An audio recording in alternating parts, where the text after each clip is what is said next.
Muslim ಅಂತ ತಿಳಿದ ಮೇಲೆ ಮಾರಕಾಯುಧಗಳಿಂದ, ದೊಣ್ಣೆಯಿಂದ, ಬ್ಯಾಟ್ನಿಂದ, ಕಲ್ಲಿನಿಂದ ಜಜ್ಜಿ ಮರ್ಮಾಂಗವನ್ನು ತುಳಿದು ಭೀಕರವಾಗಿ ಹಲ್ಲೆ ಮಾಡ್ತಾರೆ ಮತ್ತು ಹತ್ಯೆಯನ್ನು ಗೈತಾರೆ. ಪ್ರಮುಖ ಆರೋಪಿಯೊಬ್ಬರು ಅಲ್ಲಿಯ ಮಾಜಿ ಕಾರ್ಪೊರೇಟರ್ ಪತಿಯೊಬ್ಬನನ್ನು ಇನ್ನೂ ಸಹ ಬಂಧಿಸಲಾಗಿಲ್ಲ. ಚಕ್ರವರ್ತಿ ಸೂಲಿಬೆಲೆ, ಪುನೀತ್ ಕೆರೆಹಳ್ಳಿ, ಆಮೇಲೆ ಅಲ್ಲಿ ನರಸಿಂಹ ಮಾಣಿ ಅಂಥವರು ಉದ್ರೇಕಕಾರಿ ಭಾಷಣ, ಯುವಕರನ್ನು ಎತ್ತಿ ಕಟ್ಟಿ ಗುಂಪು ಹಲ್ಲೆಗೆ ಯತ್ನ ಮಾಡಿದರ ಫಲವಾಗಿಯೇ ಇವತ್ತು ಈ ಗುಂಪು ಹತ್ಯೆ ನಡೆದಿದೆ ಅಂತ ನಾನು ಹೇಳ್ತಾ ಇದ್ದೇನೆ. ಮಂಗಳೂರಿನಲ್ಲಿ ಒಂದು ಗುಂಪು ಹತ್ಯೆಯ ಪ್ರಕರಣ ಇಡೀ ದೇಶದ ಗಮನ ಸೆಳೆದಿದೆ. 20-30 ಜನಕ್ಕಿಂತಲೂ ಹೆಚ್ಚಿದ ದೊಡ್ಡ ತಂಡ ಅಮಾಯಕನೊಬ್ಬನನ್ನು ಹೊಡೆದು ಸಾಯಿಸಿದೆ. 36 ಗಂಟೆಗಳಲ್ಲಿ ಅದು ಅಪರಿಚಿತ ಶವ, ಯಾರೋ ಅಮಲು ಪದಾರ್ಥ ಸೇವಿಸಿ ಸತ್ತಿದ್ದಿರ್ಬೋದು ಅಥವಾ ಜಗಳಾಡಿಕೊಂಡು ಉರುಳಾಡಿ ಸತ್ತಿದ್ದಿರ್ಬೋದು ಅಂತ ಪೊಲೀಸರು ಹೇಳಿಕೆ ಕೊಟ್ಟಿದ್ದರು.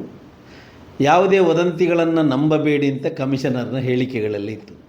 ಆದರೆ ವಾಸ್ತವ ಹಾಡು ಹಗಲೇ ಕಳೆದ ಭಾನುವಾರ ಕುಡುಪು ಎಂಬಲ್ಲಿ, ವಾಮಂಜೂರಿನ ಕುಡುಪು ಎಂಬಲ್ಲಿ ನಗರದ ಹೊರವಲಯದಲ್ಲಿ ಒಂದು ದೇವಸ್ಥಾನದ ಸಮೀಪದ ಕ್ರಿಕೆಟ್ ಮೈದಾನದಲ್ಲಿ ಸುಮಾರು ಒಂದು ಕ್ರಿಕೆಟ್ ಪಂದ್ಯಾಟ ನಡೀತಿರುವಾಗ ಒಬ್ಬ ವ್ಯಕ್ತಿಯ ಮೇಲೆ, ಅಲ್ಲಿ ಕುಳಿತಿದ್ದಂತಹ ಅಥವಾ ಆ ಕಡೆ ಹಾದು ಹೋಗುತ್ತಿದ್ದಂತಹ ವ್ಯಕ್ತಿಯ ಮೇಲೆ ಹಲ್ಲೆ ನಡೀತದೆ.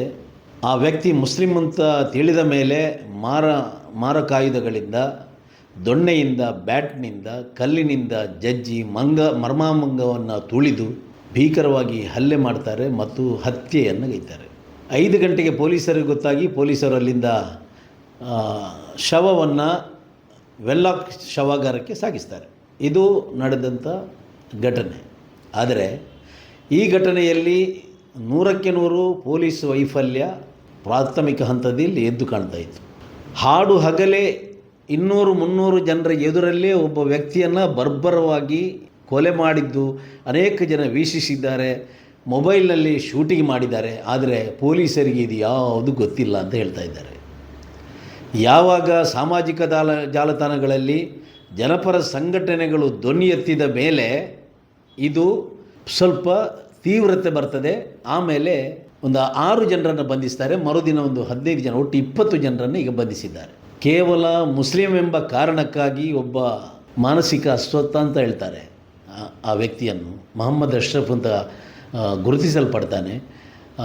ಕೇರಳದ ವಯನಾಡು ಜಿಲ್ಲೆಯ ಸುಲ್ತಾನ್ ಬತ್ತೇರಿಯ ಪುಲ್ಪಳ್ಳಿ ಎಂಬ ಗ್ರಾಮದ ಬಡ ಕುಟುಂಬದ ಮೊಹಮ್ಮದ್ ಅಶ್ರಫ್ ಎಂಬವ. ಅವ ಸ್ವಲ್ಪ ಮಾನಸಿಕವಾಗಿ ಅಷ್ಟೇನು ಸ್ವಸ್ಥನಾಗಿರಲಿಲ್ಲ. ಅವನಿಗೆ ಟ್ರೀಟ್ಮೆಂಟ್ ಆಗ್ತಾ ಇತ್ತಂತೆ. ಕೆಲವೊಂದು ಸಲ ಮನೆಯಿಂದ ಬಿಟ್ಟು ಹೋದವನು 15 ದಿನ, 1 ತಿಂಗಳೆಲ್ಲ ಹೊರಗಡೆ ಇರ್ತಿದ್ದ. ಚಿಂದಿ ಆಯ್ದುಕೊಂಡು ಹಳೆ ಬಾಟ್ಲಗಳನ್ನು ಸಂಗ್ರಹ ಮಾಡಿಕೊಂಡು ಅದನ್ನು ಮಾರಿ ಜೀವನ ಸಾಗಿಸ್ತಿದ್ದ. ಹಾಗೆ ಕಳೆದ ಒಂದು ತಿಂಗಳ ಹಿಂದೆ ಮನೆ ಬಿಟ್ಟು ಬಂದಿದ್ದಾನೆ. ಇದೆಲ್ಲ ಮತ್ತೆ ವಿಷಯ ಹೊರಬರ್ತದೆ. ನಾನು ಈಗಾಗಲೇ ಪ್ರಾಥಮಿಕವಾಗಿ ಪೊಲೀಸರ ವೈಫಲ್ಯದಿಂದಾಗಿ ಈ ಘಟನೆ ನಡೆದದ್ದು ಖಂಡಿತವಾಗಿ ಎದ್ದು ಕಾಣುವಂಥದ್ದು. ಮತ್ತು ಬಹಳ ಮುಖ್ಯವಾಗಿ ಸ್ಥಳೀಯ ಪೊಲೀಸ್ ಠಾಣೆಯ ಅಧಿಕಾರಿ ಸಂಪೂರ್ಣ ತಪ್ಪು ಮಾಹಿತಿಯನ್ನು ಪೊಲೀಸ್ ಕಮಿಷನರ್ಗೆ ನೀಡಿದ್ದಾರೆ. ಪೊಲೀಸ್ ಕಮಿಷನರ್ ಸಾರ್ವಜನಿಕವಾಗಿ ವದಂತಿಗಳನ್ನು ನಂಬೇಡಿ, ದೇಹದಲ್ಲಿ ಯಾವುದೇ ಗಾಯಗಳಿಲ್ಲ, ಸಣ್ಣ ಪುಟ್ಟ ಅದು ಮಾರಣಾಂತಿಕ ಹೊಡೆತಗಳಲ್ಲ, ಕೇವಲ ತರಚಿದ ಗಾಯಗಳಾಗಿವೆ ಅಂತ ಪ್ರಾಥಮಿಕ ಹಂತದಲ್ಲಿ ಹೇಳ್ತಾರೆ.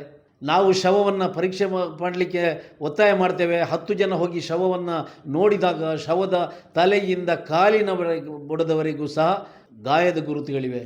ಬೆನ್ನಿನ ಭಾಗದಲ್ಲಿ ಭೀಕರವಾಗಿ ಹೊಡೆದಂಥ ಗಾಯ ಇದೆ. ಒಂದು 16 ಕಡೆ ಚುಚ್ಚಿದ ಗಾಯಗಳಿವೆ. ಎದೆಯಲ್ಲಿ, ಪಕ್ಕೆಲುಬಿನಲ್ಲಿ, ಪೃಷ್ಠದಲ್ಲಿ, ಮುಖದಲ್ಲಿ, ಬೆನ್ನಿನಲ್ಲಿ ಹೊಡೆತದ ಇದ್ದದ್ದು ಅದು ಬಹಿರಂಗಪಡಿಸಿದಾಗ ಮತ್ತು ತೀವ್ರತೆ ಹೆಚ್ಚಿದಾಗ, ಒತ್ತಡ ಹೆಚ್ಚಿದಾಗ ಆರೋಪಿಗಳನ್ನು ಬಂಧಿಸಲಿಕ್ಕೆ ಸಾಧ್ಯ ಆಗ್ತದೆ. ಇನ್ನೂ ಸಹ ಪ್ರಮುಖ ಆರೋಪಿಯೊಬ್ಬರು ಅಲ್ಲಿಯ ಮಾಜಿ ಕಾರ್ಪೊರೇಟರ್ ಪತಿಯೊಬ್ಬನನ್ನು ಇನ್ನೂ ಸಹ ಬಂಧಿಸಲಾಗಿಲ್ಲ. 20 ಜನರ ಅರೆಸ್ಟ್ ಆಗಿದೆ. ಈಗ ಗುಂಪು ಹತ್ಯೆಗೆ ಸಂಬಂಧಿಸಿದಂಥ ಸೆಕ್ಷನ್ಗಳನ್ನು ಹಾಕಿದ್ದಾರೆ. ಆದರೆ ಸಾಕ್ಷ್ಯಾಧಾರಗಳನ್ನು ನಾಶ ಮಾಡಲಿಕ್ಕೆ ಬೇಕಾದಷ್ಟು ಸಮಯ ಸಿಕ್ಕಿದೆ ಅವರಿಗೆ. ಅಲ್ಲಿ ಮಾಡಿದ ರೆಕಾರ್ಡ್ಗಳನ್ನು ಡಿಲೀಟ್ ಮಾಡಿದ್ದಾರೆ, ವಿಡಿಯೋಗಳನ್ನು ಡಿಲೀಟ್ ಮಾಡಿದ್ದಾರೆ ಅಂಥೇಳಿ ನಮಗೆ ಸುದ್ದಿ ಬರ್ತಾ ಇದೆ. ಪೊಲೀಸರು ಒಂದು ವೇಳೆ ಪ್ರಾಮಾಣಿಕವಾಗಿ, ನಿಷ್ಪಕ್ಷಪಾತವಾಗಿ, ನ್ಯಾಯಯುತವಾಗಿ ಒಂದು ವೇಳೆ ಪ್ರಾರಂಭದಿಂದ ಅವರು ಕ್ರಮ ಕೈಗೊಂಡಿದ್ದರೆ ಖಂಡಿತ ಹೀಗಾಗ್ತಿರಲಿಲ್ಲ. ಬೇಕಾದಷ್ಟು ಸಾಕ್ಷ್ಯಾಧಾರಗಳಿದ್ದು, ಇನ್ನೂ ಸಹ ನಾನು ಹೇಳ್ತೇನೆ ಸಾಕ್ಷ್ಯಾಧಾರಗಳಿವೆ. ಅಷ್ಟೂ ಜನ ಇದನ್ನು ರೆಕಾರ್ಡ್ ಮಾಡಿದ ವಿಡಿಯೋಗಳಿರ್ಬೋದು, ಅಲ್ಲಿ ಅವರ ಲೊಕೇಶನ್ನಲ್ಲಿ ಯಾರೆಲ್ಲ ಇದ್ದಾರೆ, ಭಾಗವಹಿಸಿದ್ದಾರೆ ಎಂಬುದರ ಬಗ್ಗೆ ಮಾಹಿತಿ ಕಲೆ ಹಾಕಿ ಸ್ಪಷ್ಟವಾದ ಚಿತ್ರಣವನ್ನು ಜನತೆಗೆ ಕೊಡಬೇಕಾದ ಅಗತ್ಯ ಇದೆ. ಪೊಲೀಸರ ಮೇಲಿನ ಅಪನಂಬಿಕೆಯನ್ನು ದೂರ ಮಾಡಬೇಕಾದಂಥ ಅನಿವಾರ್ಯತೆ ಈ ಸಂದರ್ಭದಲ್ಲಿದೆ, ಮಾಡಲೇಬೇಕಾಗ್ಬೋದು. ಗೃಹ ಸಚಿವರಾಗ್ಬೋದು, ಉಸ್ತುವಾರಿ ಮಂತ್ರಿಗಳಾಗ್ಬೋದು, ತಕ್ಷಣ ದಕ್ಷಿಣ ಕನ್ನಡ ಜಿಲ್ಲೆಗೆ ಭೇಟಿ ನೀಡಲೇಬೇಕಾಗ್ತದೆ. ಒಂದು ವೇಳೆ ಪ್ರಚೋದನಕಾರಿ ಭಾಷಣಗಳನ್ನು ಕಡಿವಾಣ ಒಂದು ವೇಳೆ ಹಾಕಿದ್ದಿದ್ದರೆ ಈ ರೀತಿಯ ಯುವಕರೆಲ್ಲ ಈ ರೀತಿ ಗುಂಪಾಗಿ ಬಂದು ಹಲ್ಲೆ ನಡೆಸುವ ಮನಸ್ಥಿತಿಗೆ ಬರ್ತಿರಲಿಲ್ಲ ಎಂಬುದು ನನ್ನ ಅನಿಸಿಕೆ. ಅನೇಕ ಚಕ್ರವರ್ತಿ ಸೂಲಿಬೆಲೆ, ಪುನೀತ್ ಕೆರೆಹಳ್ಳಿ, ಆಮೇಲೆ ಅಲ್ಲಿ ನರಸಿಂಹ ಮಾಣಿ ಅಂಥವರು ಉದ್ರೇಕಕಾರಿ ಭಾಷಣ ಯುವಕರನ್ನು ಎತ್ತಿ ಕಟ್ಟಿ ಗುಂಪು ಹಲ್ಲೆಗೆ ಯತ್ನ ಮಾಡಿದರ ಫಲವಾಗಿಯೇ ಇವತ್ತು ಈ ಗುಂಪು ಹತ್ಯೆ ನಡೆದಿದೆ ಅಂತ ನಾನು ಹೇಳ್ತಾ ಇದ್ದೇನೆ. ಇದಕ್ಕೆ ಕಡಿವಾಣ ಹಾಕದಿದ್ದರೆ ಇದು ಯಾರದೇ ವೈಫಲ್ಯಗಳು ಎದ್ದು ಕಾಣ್ತಾ ಇದೆ. ಖಂಡಿತವಾಗಿ ಹೇಳ್ತೇನೆ, ತಕ್ಷಣ ದಕ್ಷಿಣ ಕನ್ನಡ ಜಿಲ್ಲೆಗೆ ಗೃಹ ಸಚಿವರು ಬರಬೇಕು, ಉಸ್ತುವಾರಿ ಮಂತ್ರಿಗಳು ಬರಬೇಕು, ಲೆಫ್ಟ್ ರೈಟ್ ಮಾಡಬೇಕು, ಪೊಲೀಸ್ ಅಧಿಕಾರಿಗಳನ್ನು ಕೂತುಗೊಳಿಸಬೇಕು, ಕಾನೂನು ಸುವ್ಯವಸ್ಥೆಯಲ್ಲಿ ಎಲ್ಲಿ ತೊಡಕಾಗಿದೆ ಇದರ ಬಗ್ಗೆ ಪರಿಶೀಲನೆ ಮಾಡಬೇಕು, ಎಚ್ಚರಿಕೆ ಮುಂದೆ ಕೆಲವು ಯಾರೆಲ್ಲ ಇದರಲ್ಲಿ ವಿಫಲಗೊಂಡಿದ್ದಾರೆ ಅವರನ್ನು ಸಸ್ಪೆಂಡ್ ಮಾಡಬೇಕು. ವಿಶೇಷವಾಗಿ ಮಂಗಳೂರು ಗ್ರಾಮಾಂತರದ ಸರ್ಕಲ್ ಇನ್ಸ್ಪೆಕ್ಟರ್ ಯಾರಿದ್ದಾರೆ, ಇದನ್ನು 36 ಗಂಟೆ ಏನಾಗಲಿಲ್ಲ ಅಂತ ಬಾಯಿ ಮುಚ್ಚಿ ಕೂತಿದ್ದಾರಲ್ಲ, ಇವರ ಸಸ್ಪೆಂಡ್ ಆಗಬೇಕು. ಅಲ್ಲಿ SB ಒಬ್ಬ ಇದ್ದಾನೆ, ಅವನನ್ನು ಸಸ್ಪೆಂಡ್ ಆಗಬೇಕು. ಕ್ರಮ ಕೈಗೊಳ್ಳದಿದ್ದರೆ ಮುಂದಿನ ದಿನಗಳಲ್ಲಿ ಇನ್ನಷ್ಟು ಅನಾಹುತಗಳಿಗೆ ದಕ್ಷಿಣ ಕನ್ನಡ ಜಿಲ್ಲೆಗೆ ಬೆಲೆ ತೆರಬೇಕಾಗಬಹುದು ಅಂತ ನಾನು ಹೇಳ್ತಾ ಇದ್ದೇನೆ. ಮತ್ತಷ್ಟು ವಿಶೇಷ ವಿಡಿಯೋಗಳನ್ನು ನೋಡಲು ಮತ್ತು ಹೊಸ ವಿಡಿಯೋಗಳ ಬಗ್ಗೆ ತಿಳಿಯಲು eDina.com ಯೂಟ್ಯೂಬ್ ಚಾನೆಲ್ ಸಬ್ಸ್ಕ್ರೈಬ್ ಮಾಡಿ ಮತ್ತು ಬೆಲ್ ಐಕಾನ್ ಕ್ಲಿಕ್ ಮಾಡಿ.